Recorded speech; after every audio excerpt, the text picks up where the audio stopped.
Ayan, so tingnan natin yung status monitor. Ayan, ang status monitor niya, service required. Printer ink pad is at the end of its service life. Ayan, please contact Epson support.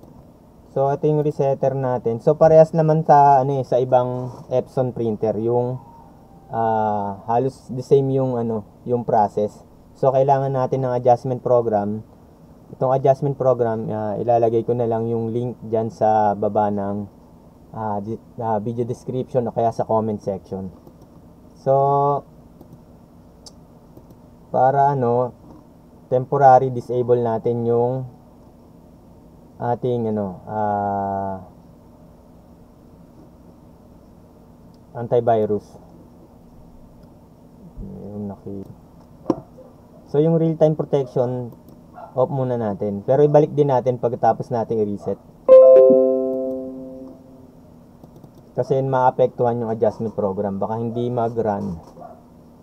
So hanapin natin yung modelo L130, yung port number, yan hanapin, okay, particular adjustment, then waste ink pad counter.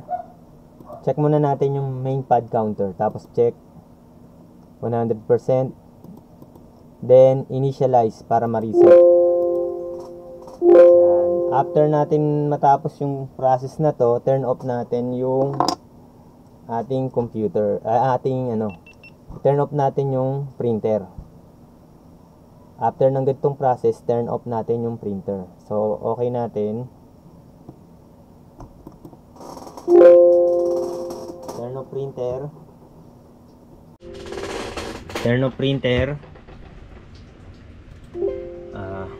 Then please reboot the printer. Open natin ulit. Ayan. Then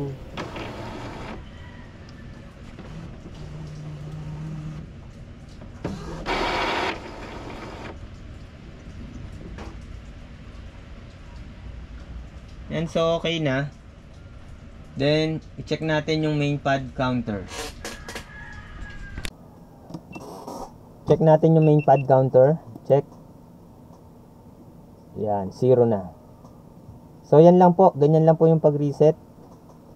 Yan, yung kulay, ibang issue na yun. Kung nyari, nawawala yung magenta, nawawala yung yellow, cyan, black, ibang issue na yun, hindi na reset yun. Kailangan yun i-clean.